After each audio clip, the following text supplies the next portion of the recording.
हमारे भारतवर्ष के वीर सपूत, भारत माता के वीर पुत्र सैनिक पुलवामा में शहीद हुए। सर्वप्रथम मैं उनको श्रद्धांजलि अर्पित करती हूँ। पुलवामा में शहीदों ने जो जान देश पे वारी है, दुश्मनों की तो औकात नहीं है, पर यह अपनों की ही गद्दारी है।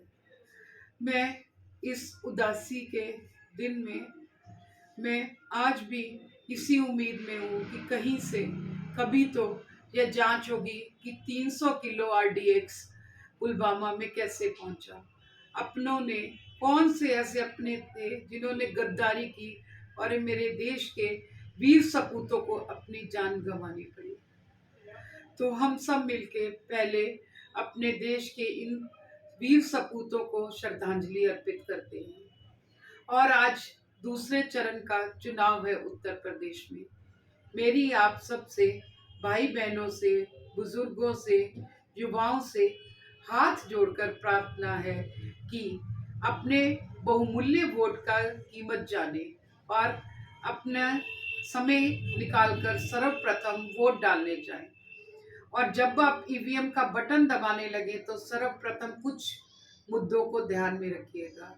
उद्योगपति भाई, यह मुद्दा ध्यान में रखिए किस प्रकार छोटे उद्योग, लघु उद्योग बंद हुए हैं, खत्म हुए हैं। किस प्रकार से जीएसटी को बिना किसी सोचे समझे, बिना किसी योजना के तहत लागू किया गया। किस प्रकार उद्योग धंधे नष्ट हुए, खत्म हुए। और मेरे किसान भाई ना भूलें कि बॉर्डर पे किस तरह से उनकी शहादत हुई। और मेरे मजदूर भाई ना भूलें कि जिस तरह कोरोना काल में वो उत्तर प्रदेश में आए तो उनको किस तरह पैदल चल के आना पड़ा, उनको अपने घर में ही किस तरह कितने कितने दिन भूखों चलते हुए आना पड़ा और घर पहुंचने में कितना कष्ट हुआ और किसी तरह की सुविधा नहीं दी गई। और सभी भाई बहनों से ये भी गुजारिश है कि गंगा मैया पे तैरती हुई लाशों को बिना दाह संस्कार किए हुए किस तरह बहाया गया, ये भी ना भूलें। युवा बच्चे बेरोजगारी को ना भूलें। समाजवादी पार्टी की सरकार में जिस प्रकार लैपटॉप वितरण किए गए, उस प्रकार से उनको कैसे रोका गया मौजूदा सरकार में, इसको याद में रखना। समाजवादी पार्टी की सरकार आती है तो पुनः लैपटॉप वितरण किए जाएंगे, समाजवादी पेंशन योजना लागू की जाएगी, महिलाओं को मिलने वाली पेंशन 500 की बजाय 1500 की जाएगी, आईटी सेल में 12 लाख नौकरियां और दूसरे सेक्टर में 22 लाख नौकरियां निकाली जाएंगी। किसानों को सिंचाई मुफ्त की जाएगी, 300 यूनिट घरों के लिए बिजली मुफ्त दी जाएगी, जिससे सालाना लगभग 20 से 22 हज़ार हमें बचत होगी। उससे हम घर की बाकी सुविधाओं, बाकी चीज़ों का भी काम कर सकते, ज़रूरतों के पूरन कर सकते।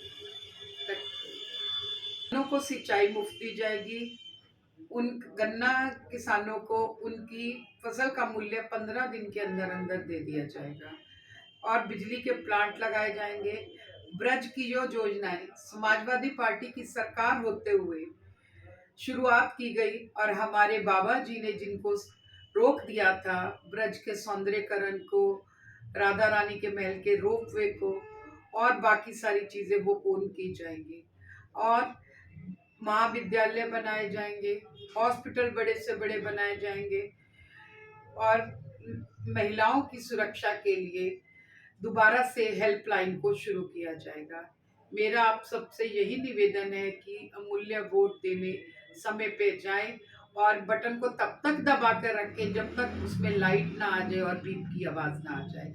कृपया अपना बहुमूल्य वोट समाजवादी पार्टी को दें, साइकिल का बटन दबाएं एवं समाजवादी पार्टी के गठबंधन प्रत्याशियों को भी आप जिताएं जहां जहां गठबंधन प्रत्याशी खड़े हैं। इन्हीं शब्दों के साथ मैं आप सबका हार्दिक धन्यवाद करती हूँ। जय हिंद, जय समाज।